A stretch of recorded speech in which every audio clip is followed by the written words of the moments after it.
बिस्मिल्लाहिर्रहमानिर्रहीम। सिंध में तूफ़ानी बरसातुन ऐं ॿोॾि सबब तबाहकारियुनि बाबति धरती टीवी जी ख़ासि ट्रांसमिशन सां गॾु आऊं इरफान महबूब अवां जी ख़िदमत में हाज़िर आहियां।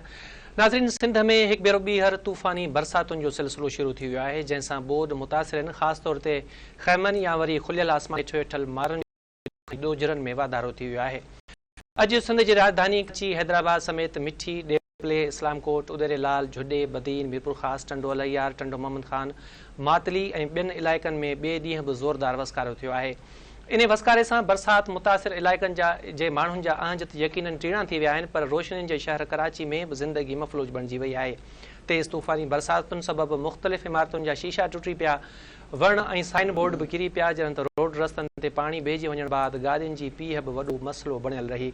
मौसमियात खातो ॿुधाए थो त बरसाति जो सिलसिलो राति ताईं जारी रही सघे थो, जंहिं बैदि बरसाति जो ॿियो स्पेल 22 या 23 सेप्टेम्बर ते सिंध में दाख़िल थींदो।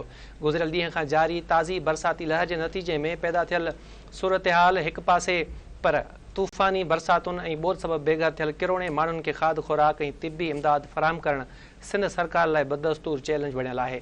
ऐं 15 ॾींहनि खां ॿोॾि मुतासिरनि जी जारी दाहुनि ऐं आहुनि जो अहसासु कंदे नेठि सिंध सरकार इन मामले ते हिकु तरीक़ेकार जोड़ण में कामयाब थी वई आहे। अॼु वॾे वज़ीर सैयद मुराद अली शाह जी सदारत हेठि ॿोॾि सूरत हाल बाबति टास्क फोर्स जो इजलास थियो आहे, जंहिंमें क़तई तौर ते इहो फ़ैसिलो कयो वियो आहे त इमदादी सामान यूसी सतह ते विरहायो वेंदो ऐं मुतासिरनि जी सार संभाल तोड़े ड्यूटी में कोताही कंदड़ ऑफिसरनि खे नौकरियुनि तां हटायो वेंदो। इहो फ़ैसिलो यकीनन हिकु सुठो समड़ आहे, पर उन ते अमली मुज़ाहिरे जी ज़रूरत आहे। ऐं जेकॾहिं सिंध सरकार इन फ़ैसिले ते अमल दरामद कराइण में कामयाब थी वञे थी त यकीनन मुस्तक़बिल लाइ फ़र्ज़नि में कोताही कंदड़ ऑफिसरनि लाइ इहो हिकु ज़बरदस्त मिसाल ऐं एक्शन जो अमली नमूनो हूंदो। जेतोणीकि खाद खुराक जी फ़राहमी खे यकीनी बणाइण लाइ सिंध सरकार 15 ॾींहं गुज़रण बैदि हिकमत अमली जोड़े वरिती आहे, पर मुतासिर इलाइक़नि मां बरसाती पाणी जे नेकाल जो मसइलो बि अञा ताईं जीअं जो तीअं बरक़रार आहे। नतीजे तौरु चेल जेॾो पाणी बीठल आहे ऐं हर गुज़रंदड़ ॾींहं मुतासिरनि जे बचियल सचियल घर घाट ऐं ज़मीननि सां गॾु आबादी लाइ बि नुक़सानु थी रहियो आहे। हिन वक़्तु सूरत हाल इहा आहे जो पाणी बेहिजी वञण बैदि सिंध जे मुख़्तलिफ़ इलाइक़नि में गैस्ट्रो, डेंगी ऐं मलेरिया समेत चमड़ी जूं बीमारियूं आम थी वियूं आहिनि ऐं 10 मां हर 6 माण्हू ॼाणायल बीमारियुनि मंझां कंहिं हिक खां मुतासिर मिले थो। सिहत खाते मूजिबि सॼी सिंध में 24 कलाकनि अंदरि 12,21,000 खां वधीक माण्हू वबाई सूरत हाल अख़्तियार कयल मुख़्तलिफ़ बीमारियुनि जे वर चढ़ी विया आहिनि। ॼाणायल वक़्त में 12,027 माण्हू त रुगो साह ऐं सीने जी बीमारियुनि में वठिजी विया आहिनि। हर गुज़रंदड़ ॾींहुं गैस्ट्रो, साह जी बीमारियुनि, डेंगी, मलेरिया ऐं ॿियनि मुख़्तलिफ़ बीमारियुनि में वरतल मरीज़नि जे अंग में वाधारो करे रहियो आहे, पर उन जी रोकथाम लाइ खयल क़दम यकीनन नाकाफ़ी आहिनि। सिंध रेन एमरजेंसी जे फोकल पर्सन सूबाई वज़ीर शर्जील इनाम मेमून मूजिबि मलेरिया जे 15,101 टेस्टुनि मंझां 3,072 माण्हुनि में मलेरिया जी तस्दीक थी आहे, जॾहिं त कराची में डेंगीअ जा 1,066, हैदराबाद में 9, ख़ास में 11 ऐं शहीद बेनज़ीराबाद में 5 केस रिपोर्ट थिया आहिनि। इहो सिलसिलो घटिजण बदिरां ॾींहों ॾींहुं वधी रहियो आहे। सिंध सरकार खे जेकॾहिं वाक़ई बि पाणी नेकाली लाइ 3 खां 6 महीना घुर्बल आहिनि त पोइ ईंदड़ 2-3 हफ़्तनि बैदि अहिड़ियुनि बीमारियुनि जे नतीजे में हर रोज़ पेश ईंदड़ हाञनि जो न खुटंदड़ सिलसिलो शुरू थी वेंदो ऐं पोइ शायदि इन खे रोकणु तमामु घणो ॾुखियो थी वञे। सुठी ख़बर इहा आहे त सखर खां पोइ कोटड़ी बैराज में पाणी जी सतह घटिजण लॻी आहे, जॾहिं त मंछर ढंढ जो 1,41,000 क्यूसिक पाणी सिंधू में छोड़ थियण खां पोइ बान सैयदा जे ॿुॾण जो ख़तरो बि टरी वियो आहे। अहिड़ी रीति दादू, मेहर ऐं जोही में बि बचाव बंदनि वटि पाणी जी सतह में लगातार लाथ रिकॉर्ड थी आहे, जॾहिं केन शाह ऐं ठरी मीरवा समेत अॻुवाट पाणी हेठि आयल इलाइक़नि में मसइला जीअं जो तीअं उहे बरक़रार आहिनि। ॿिए पासे बदीन में ॿोॾि जे पाणी जी सतह में लगातार वाध सबबि आबादी जे ॿुॾण जो ख़दशो पैदा थी वियो आहे, जंहिं सबबि इंतज़ामिया नए कोट खे ख़ाली कराइण जो अलर्ट जारी करे रखियो आहे। इहो दरअसल लेफ्ट बैंक आउटफॉल ड्रेन यानी LBOD में पाणी जी सतह में लगातार वाध सबबि पेश आयो आहे, जॾहिं त झुॾो शहर जेको गुज़िरियल 22 ॾींहनि खां पाणी हेठि आहे, जुड़े समेत मुख़्तलिफ़ इलाइक़ा जेके अञा ताईं पाणी हेठि आहिनि, तिन जो पाणी निकाल करण लाइ LBO खे 0 पॉइंट वटां कट ॾियणु ज़रूरी सम्झो पियो वञे। गुज़िरियल ॾींहुं 0 पॉइंट वटां कट ॾियण लाइ सरकारी मशीनरी पहुती त इलाइक़े वासियुनि मुखालफ़त कई। नतीजे तौरु सरकार खे इहो फ़ैसिलो आर्ज़ी तौर ते मुलतवी करणो पियो। अॼु हिकु भेरो ॿीहर सूबाई वज़ीर सरदार शाह ॼाणायल इलाइक़े जो दौरो कयो आहे ऐं सरदार शाह जो चवणु आहे त 0 पॉइंट वटां कट लॻाइण वारो मामिलो सियासी बि आहे त घणे भाङे टेक्निकल बि आहे, पर इन मामले बाबति घणे भाङे अॼु ई फ़ैसिलो थी वेंदो। इहा सॼी समूरी सूरत हाल आहे अॼोकी ऐं इन मामले ते असां ॻाल्हाईंदासीं। शबीर लाशारी बदस्तूर असां सां मौजूदु रहंदो। शबीर साईं, सभ खां पहिरियां त हीउ जेको टास्क फोर्स जो इजलास थियो आहे, इन में कहिड़ा फ़ैसिला थिया आहिनि, ख़ासि तौर ते इमदादी सामान जी विरछ लाइ? बिल्कुलु इरफान साहब, वॾी महिरबानी तव्हांजी।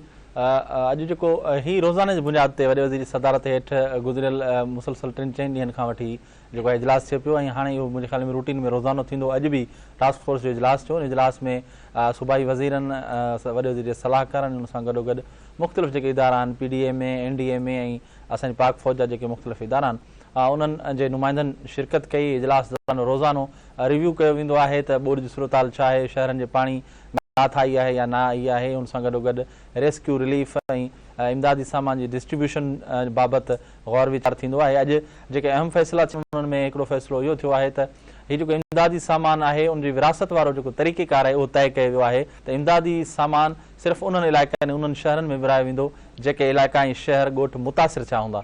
ईअं न आहे त सॼी सिंध में जेके ॻोठ घणे भाङे सॼी सिंध मुतासिर थी आहे, पर जेके ॻोठ जेके यूसियूं जेके शहर ॿुॾण खां बची वियूं आहिनि उते मुतासिर जी डेफिनेशन छा आहे सिंध सरकार वटि? जी, मुतासिर जी डेफिनेशन छा आहे सिंध सरकार? यानी जंहिं ॻोठ में पाणी आयो हुजे ऐं उते तमामु घणो नुक़सानु थियो हुजे उहो मुतासिर आहे। बाक़ी जेके ॻोठ जिन में पाणी न आयो आहे ऐं उते नुक़सानु घटि थियो आहे, घर घटि किरिया आहिनि, माण्हू बेघर घटि थिया आहिनि त उते जेको आहे उन्हनि खे हरू भरू जेके मुस्तहिक आहिनि उन्हनि जो हक़ न ॾिनो वेंदो। जेके मुस्तहिक आहिनि अवल उन्हनि जी ज़रूरत आहे उते ॾिनो वेंदो। यानी उन्हनि जेको तरीक़ेकार इहो हिननि ठाहियो आहे त हाणे UC बेस ते यानी हुन जेकॾहिं जोही ताल शहर न आहे ॿुॾो ऐं जेको तालके जा ॿिया ॻोठ ॿुॾी विया आहिनि त शहर न आहे ॿुॾो उन करे जोही खे इमदाद न मिलंदी सॼे तालके खे। ईअं न आहे, हाणे इन तालके जूं जेके यूसियूं ॿुॾियूं आहिनि उन्हनि समूरनि यूसियुनि खे इमदाद मिलंदो। जेकॾहिं शहर बची वियो आहे त शहर खे इमदाद न मिलंदो। इहो तरीक़ेकार हिननि रखियो आहे। हिकिड़ी ॻाल्हि इहा आहे ऐं ॿी ॻाल्हि इहा आहे त इन सवाल जवाब ॾियो पोइ तव्हां हिन ॿिए पासे वधो त सर्वे थी आहे भला छा? सर्वे जो कमु जेको आहे उहो इरफान साहब जारी आहे। जेतोणीकि हिन वक़्तु ताईं इहा ख़बर त पइजी चुकी आहे त कहिड़ियूं कहिड़ियूं यूसियूं जेके आहिनि उहे आफ़त सटियल करार ॾिनियूं आहिनि जेके ॿुॾियूं आहिनि। छाकाणि त हीउ जेको 23 ज़िलनि खे आफ़त सटियल करार ॾिनो वियो आहे, 24 ज़िलनि खे 23 ज़िला मुकमल आहिनि उन्हनि जो ऐं 24 ज़िलो जेको मलीर आहे उन जूं कुझु यूसियूं जेके आहिनि उन्हनि खे आफ़त सटियल करार ॾिनो वियो आहे। त उनमें समूरा जेके तफ़सील आहिनि उहे उनमें शामिल आहिनि त कहिड़ी देह कहिड़ो तपो कहिड़ी यूसी जेका आहे उहा उनमें शामिल आहे जंहिंखे आफ़त सटियल करार ॾिनो वियो आहे। त इहो तरीक़ेकार हूंदो। छाकाणि त इन जो मक़सदु मूं जीअं तव्हांखे ॿुधायो त जेके मुस्तहिक आहिनि जेके ज़रूरतमंद आहिनि उन्हनि जो जेको सामान आहे या उन्हनि खे जेका इमदाद जी ज़रूरत आहे उनजो हक़ कंहिं ॿिए ॾांहुं न वञे। उन करे इहो तरीक़ेकार रखियो आहे। हूअं ॿुॾल त सॼी सिंध आहे, यकीननि सॼी सिंध जे माण्हुनि खे इन शइ जी ज़रूरत आहे। मिसाल तौरु जोही शहर न आहे ॿुॾो, उन जूं यूसियूं समूरियूं ॿुॾी वियूं आहिनि, पर छाकाणि त हाणे जोही शहर जो राब्तो ई कटियल आहे ॿियनि ज़िले हेडक्वाटर खां ॿियनि शहरनि खां, त उते बि उन्हनि खे ज़रूरत त ज़रूरु आहे, पर पहिरीं ज़रूरत उन्हनि जी आहे जेके ॻोठ ॿुॾा आहिनि जेके यूसियूं ॿुॾियूं आहिनि। उन करे इहो तरीक़ेकार रखियो वियो आहे। साॻी रीति अॼु हिकिड़ो ॿियो जेको फ़ैसिलो थियो आहे त जेके ऑफिसर मिसाल समूरनि खातनि जा जेके खाता आहिनि उन्हनि खे वॾे वॾी हिदायत कई आहे त उन्हनि खातनि जा ऑफिसर जेके आहिनि उहे शहरनि में मौजूदु हुजणु खपनि। ईअं न हुजे त असांखे जेकॾहिं कंहिं खाते जी का मालूमात वठणी आहे या कंहिं ऑफिसर जी उते ज़रूरत आहे या मिसाल चौपाई माल खे वैक्सीन कराइणी आहे त उते लाइ स्टाक जेको ऑफिसर ई कोन्हे, को मुलाज़िम ई कोन्हे। जेकॾहिं कंहिं बि ऑफिसर कोताही कई पंहिंजे फर्ज़नि में त उनखे न रुॻो इहो न सम्झे त मूंखे मुतल कयो वेंदो, पर उहो नौकिरी ताईं बरतरफ़ कयो वेंदो। तंहिंजे करे इहो ॾाढो बहितरीनु फ़ैसिलो हिकिड़ो साम्हूं आयो आहे। ऐं अहिड़ी रीति कुझु ॿिया जेके फ़ैसिला आहिनि उहे बि साम्हूं अचनि पिया। सिंध सरकार जी इहा ई कोशिशि आहे त कीअं बि करे माण्हुनि खे रिलीफ पहुचाइजे, माण्हू जेके अंदरि फाथा पिया आहिनि उन्हनि खे ॿाहिरि कढिजे। पर हिन वक़्तु सूरत हाल जेका आहे उहा यकीननि ॾाढी ॾुखी आहे। पर उन में सुठी ख़बर जेका तव्हां ॿुधाई आहे उहा इहा आहे त मथियां असांजा जेके ॿ बैराजिस आहिनि उन्हनि में इलाही सारी लाथ अची वई आहे ऐं कोटड़ी बैराज ते मुसलसल वॾी ॿोॾि त बरक़रार आहे, पर उन में बि हाणे हज़ारनि में जेको क्यूसिक्स में लाथ जेका आहे उहा अचणु शुरू थी। ठीकु आहे, बदीन जी सूरत हाल मालूम कंदासीं। धरती टी जो रिपोर्टर अली मोहम्मद शाहानी लाइन ते मौजूदु आहे। अली मोहम्मद ॿुधायो बदीन जी छा सूरत हाल आहे? ख़ासि तौर ते ॿुधाए पियो वञे त जेको ॿोॾि जो पाणी आहे हिन में मुसलसिल वाध अची रही आहे। जी बिल्कुलु, बदीन जी जेका सूरत हाल आहे इंतिहाई गिणती जोगी हालत आहे। छाकाणि त बदीन जो जेको तलको टंडो बागो आहे उनजो जेको ख़ासि वॾे में वॾो 7000 आबादी रखंदड़ शहर जुड़ो वेझो आहे हयात ख़ासि केली। हयात ख़ासि केली जेको आहे सो पुराण में घारो पवण खां पोइ उहो मुकमल तौरु जेको आहे शहर पाणी हेठि अची वञण खां पोइ उते जा जेके रहवासी आहिनि से रोडनि ते जेके आहिनि जो मुख़्तलिफ़ रोड आहिनि उन्हनि ते वेठल आहिनि ऐं उते जेके झुगियूं या जेके रलियूं आहिनि या प्लास्टिक जो थेलियूं ॾेई उते जेके वेठल आहिनि। उन खां अलावा उन्हनि खे टेंट आहिनि जो दावा कनि हुकूमत ज़िले इंतिज़ामिया दावा करे थी त असां उन्हनि खे 100 खां वधीक टेंट ॾिना आहिनि, पर हिन वक़्तु जेकॾहिं ॾिसिजे त उन्हनि खे जेके टेंट मिलिया आहिनि जेका हू चवनि था त असांखे सिर्फ़ु टेंट आहिनि 50 मिलिया आहिनि, ॿिया जेका पसगिर्द या माण्हू उहे खणी विया आहिनि। उन हवाले सां उन्हनि जूं जेके अॼु बि दावूं आहिनि त उन्हनि खे जेको आहे सो ज़िले इंतिज़ामिया तरफ़ां कुझु न पियो ॾिनो वञे। ॿिए तरफ़ वरी जेको आहे MMD जेको RDA 4 पुराण ढोरो जेको आहे दोदो सरकाणी मलकानी शरीफ जे वेझो ई जेके आहिनि उतां खां जेको आहे घारो लॻण खां पोइ अञा ताईं उहो घारो बदिजी न सघियो आहे। उनखे 17 ॾींहं थी चुका आहिनि। उन जे करे जेको आहे 300 खां वधीक हिन जंहिंमें 2 नाले वारियूं दरगाहूं आहिनि। उन पीर बोदलो दरगाह आहे ऐं ओलिया जरकस दरगाह आहे। वॾे में वॾियूं दरगाहूं आहिनि उहे बि अची वियूं आहिनि। हज़ारनि एकड़नि ते बीठल जेको आहे फ़सुलु आहे उहो पाणी हेठि अची वियो आहे। हिन वक़्तु जेका बरसाति पई, बरसाति पवण खां पोइ जेका उते टेंट सिटी क़ाइमु कई वई ज़िले बदीन जे डिप्टी कमिश्नर तरफ़ां, उन टेंट सिटी में जेको आहे पाणी अची वञण जे करे उहे जेके काफ़ी जेके अंबू आहिनि उन में पाणी अची वञनि जे करे उते जेके रहवासी जेके हुआ जेके टेंट में वेठल आहिनि, जेके बरसाति मुतासिर आहिनि, उहे बि तमामु घणो परेशान रहिया। हिन वक़्तु बदीन जे जेकी सूरत हाल ॾिसिजे त बदीन जे जेके LBOD आहे उन में तमामु घणो चाढ़ आहे। ख़ासि करे 0 पॉइंट खां जेको आहे सो इलाइक़ो जेको आहे डाबी आहे।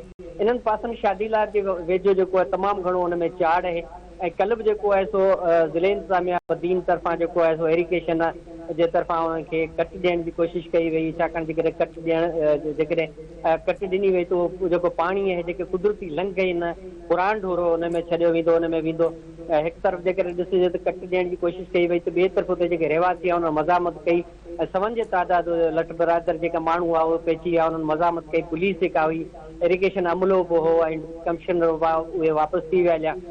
अञा ताईं हिकु तरफ़ जेको आहे सो ॾिसिजे त ज़िले बदीन जा जेके आबादगार आहिनि या उते जेके रहवासी आहिनि उहे मुतालबो कनि था त जेका आहे 0 पॉइंट खां जेको आहे सो कट ॾिनी वञे त जीअं जो बीठल पाणी आहे मलकानी शरीफ जो जेके आहिनि मुख़्तलिफ़ जेके 3 यूनियन काउंसिल अञा ताईं ॿुॾल आहिनि, उहे घर जेके अञा ताईं ॿुॾल आहिनि त उहे जेको आहे सो पाणी हेठि LBOD में हलियो वेंदो, पुराण में हलियो वेंदो, जेका हुन में लात अची वेंदी। पर अञा ताईं उन पाणी में लात अची न सघी आहे। मुंहिंजे जेको आहे सो मीर तारिक आहे उन सां बि ॻाल्हि थी, मीर मोहम्मद बगतालपुर पीपुल्स पार्टी अॻुवाननि उन्हनि सां मुंहिंजी ॻाल्हि थी हुई त जेका सूरत हाल ॿुधाइनि पिया त कट जेको हणणु लाज़मी आहे। जेकॾहिं कट न हयो हुयो त जेको आहे सो अञा ताईं इहो पाणी जेको आहे सो केतिरा महीना जेको उते साॻी जॻह ते जारी रहंदो या हूंदो। ॿिए तरफ़ जेकॾहिं ॾिसिजे त पंगरियो जो वॾे में वॾो शहर आहे, टाउन पंगरियो आहे। इन खे तक़रीबन अच्छा अली मोहम्मद इहो ॿुधाइजो त हिन वक़्तु जेको सिंध सरकार कल्ह फ़ैसिलो बि कयो, अॼु बि इन जो जेको टास्क फोर्स जो इजलास हुन में थियो त हितां कट ॾियण जे लाइ सोचियो वियो। अॼु जेको आहे आबपाशी वज़ीर जाम ख़ान शोरे खे मिनिस्टर सरदार शाह खे वेॾां माणियो वियो हो त जेके मक़ामी माण्हू आहिनि जेके कट ॾियण ते राज़ी नथा थियनि उन्हनि खे वेहारे इहो मामिलो हल कयो वञे। छाकाणि त जेसीं ताईं LBOD खे कट न लॻंदो तेसीं ताईं जुडो या पोइ हिते जेके शहर ॿुॾा पिया आहिनि उहे उतां पाणी ख़ाली न थींदो ऐं जेको पाणी जो कुदरती लंघ आहे उनखे उतां लंघ ॾिनो वञे। जेकॾहिं उते इहे जेके मिनिस्टर पहुता आहिनि या न पहुता आहिनि उनजो छा थियो? ॿियो इहो ॿुधाइजो त तव्हां 0 पॉइंट वटां कट लॻण सां कहिड़े ज़िले जूं कहिड़ियूं यूसियूं मुतासिर थींदियूं? ॾिसो त कट लॻण खां पोइ जेके सूरत हाल थींदी त कलोई जेको शहर वॾो आहे, कलोई शहर जेको आहे सो हुनजी काफ़ी आबादी आहे। पहिरीं त उहा कलोई शहर जेको आहे मुकमल तौरु पाणी हेठि अची वेंदो। उन खां पोइ हेठियां जेके इलाइक़ा आहिनि उन ॻोठ आहिनि, वंगो पतन आहे ऐं उन खां पोइ कबाली चक आहे, बवार डंड आहे। उन खां पोइ बदीन ज़िले जो जेके शहर जेको शादीलात आहे, खोसकी आहे ऐं उन खां पोइ हेठि विझड़ी चक आहे, मिठी थिरी आहे। इहे यूनियन काउंसिलूं आहिनि। इन्हनि यूनियन काउंसिलुनि में पाणी अची बि हेठि वेंदो पर वरी पोइ उन LBOD में पाणी वेंदो। जंहिंजे करे उते जेका रहवासी आहिनि उन्हनि जो जेको चवणु आहे त इहो जेको 0 पॉइंट खां जेको आहे कट हयो पियो कट न हणिजे। छाकाणि जे कट हयो वियो त इहे जेके इलाइक़ा ताईं जेके तव्हांखे ॿुधाए चुको आहियां इहे पाणी हेठि ईंदा। उते जेका आबादी आहे, जेके उते फ़सुल आहिनि उहे बि पाणी हेठि ईंदा। जंहिंजे करे थरकोल जेको रोड आहे यानी मिठी ऐं बदीन ॾांहुं जेको ईंदड़ रोड आहे उहो बि पाणी में अची वञण जे करे उहो रोड जेको आहे मुकमल पाणी में अची वञण जे करे थर जो जेको राब्तो बदीन सां कटिजी वेंदो। जंहिंजे करे माना इहो जेको सो माण्हुनि जो उते जो मुतालबो उते अञा ताईं जेकॾहिं ॾिसिजे त उते उन्हनि माण्हुनि खे जेके हुन कुदरती जेके लंघ आहिनि पुराण ढोरे ते वेठल आहिनि उन्हनि खे जेको आहे सो मुख़्तलिफ़ जेके मथियां इलाइक़ा आहिनि उन ते रेस्क्यू करे उन्हनि खे विहारियो न वियो आहे या उन्हनि जो बंदोबस्तु न कयो वियो आहे। जंहिंजे करे उते जो उते अञा ताईं माण्हू वेठल आहिनि। अली मोहम्मद मुंहिंजो आवाज़ अचे थो तव्हां ताईं? जी जी जी जी जी जी इहो ॿुधाइजो त अॼु हिकु दफ़ो ॿीहर वॾे वज़ीर आबपाशी जे सूबाई वज़ीर जाम ख़ान शोरे खे मोकिलियो हुयो त उहे वञी उते उन्हनि माण्हुनि सां मीटिंग कनि ऐं मक़ामी माण्हुनि खे जेको राज़ी कनि त हितां जीअं कट ॾिनो वञे। त छा अॼु हिते को इन हवाले सां को इजलास थियो आहे या का सरगर्मी ॾिसण में आई आहे? ॾिसो शाम ताईं 4 बजे ताईं अहिड़ी का बि सूरत हाल नज़र कोन पई आई। 4 बजे खां पोइ थी सघे थो त इहा सूरत हाल हुजे। सूबाई वज़ीर जाम ख़ान शोरो जेको इरिगेशन जो मिनिस्टर आहे या सरदार ख़ान उते आया हुजनि इन पासे थी सघे थो, पर अञा ताईं शाम जो मुंहिंजी 4 बजे जेका आहे मीर तारिक वारनि सां मीर जेको आहे मोहम्मद भाई पालपुर उन सां जेका ॻाल्हि थी, उन्हनि चयो त असां जेका मीर मोहम्मद जी ओताक आहे, मीर जान मोहम्मद जी ओताक आहे, उते असां मीर बिरादरी जेके असां गॾु थियल आहियूं, त असां कोशिशि कयूं पिया त कंहिं तरीक़े सां माण्हुनि खे राज़ी कजे। उन सां वॾे वज़ीर जेको नोटिस वरितो आहे त यकीन आपाशी अमलदार समेत सूबाई वज़ीर जेके अचनि पिया त उहे माण्हुनि खे राज़ी करण जी कोशिशि कंदा। पर हिकु तरफ़ जेकॾहिं ॾिसिजे त माण्हुनि में तमामु घणी उते कावड़े कल्ब जेका मज़ामत थी, उन में लॻे थो त माण्हू शायदि कुझु मञनि त जेकॾहिं सिंध हुकूमत कोशिशि कई उन्हनि माण्हुनि खे जेकॾहिं को रिलीफ मिलियो, जेके मथायूं जॻहियूं आहिनि जेके कंहिं हिफ़ाज़त सां या उन्हनि खे कैंप सिटी क़ाइमु करे या गेट सिटी क़ाइमु करे ॾेई उन्हनि खे बहितरीन जॻहियुनि ते छॾियो वियो, उन्हनि खे खाधे पीते राशन जो बंदोबस्तु करे ॾिनो वियो, त मुंहिंजे ख़्याल में त माण्हू कोशिशि कंदा, माण्हू जेको सो राज़ी थी वेंदा। ऐं राज़ी थियण खां पोइ जेके हेठियां इलाइक़ा आहिनि उन में पाणी त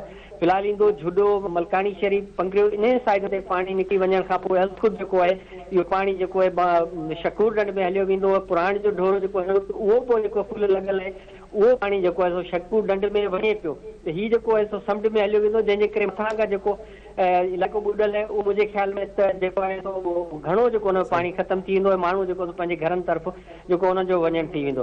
त हिन वक़्तु शाम ताईं इहा सूरत न हुजे, थी सघे थो हाणे जेका हुजे तो मिनिस्टर बि उते पहुता हुजनि ऐं उहे उन्हनि माण्हुनि खे बि राज़ी कंदा हुजनि, छाकाणि त उते जेके रहवासी आहिनि उन्हनि जो इहो ई मक़सदु आहे त उनखे महफ़ूज़ जॻहियुनि ते छॾियो वञे, त जीअं जेकॾहिं मथां हिकु तरफ़ अॻी अधु बदीन जो गुॾो पियो आहे, जेकॾहिं वरी इन पासे छॾियो वियो त कल्हो ई ॿिया इलाइक़ा जेके आहिनि खोसी समेत इहो इलाइक़ो ॿुॾी वेंदो, त हिन करे माण्हू जेके आहिनि गैर महफ़ूज़ रहंदा, माण्हू जेके आहिनि दरबदर थी वेंदा, माण्हू बेघर थी वेंदा, जंहिंजे करे माण्हू मज़ामत करे रहिया आहिनि। जी वॾी महिरबानी अली मोहम्मद, तव्हांजी वॾी महिरबानी। बिल्कुलु इरफान साईं, तव्हां ॿुधो त ॾाढी हींअर ॾुखी थी वई आहे, छाकाणि त सॼो जेको उतरनि इलाइक़नि जो पाणी आहे उहो उते वञी पहुतो आहे ऐं हाणे यकीननि पाणी खे उतां लंघ ॾियणो पवंदो। इहो पाणी सॼो समुंड वसीले ई वञी जेको आहे समुंड में ई पवंदो, दरिया खां इन्हनि नालनि खां थींदो, तंहिंजे करे हाणे सिंध सरकार खे उते ॾुखिया फ़ैसिला जेके आहिनि उहे वठणा पइजी रहिया आहिनि, यकीननि उहे फ़ैसिला वठणा पवंदा। ऐं ॿी जेका हाणे सूरत हाल उते ॾुखी थी वया थी आहे त हिकु पासे सॼी सिंध जो पाणी उते वञी गॾु थियो आहे, ॿिए पासे वरी बरसाति शुरू थी वई आहे, तंहिंजे करे उते तमामु घणी तकलीफ़ थी रही आहे। मां सम्झां थो हिते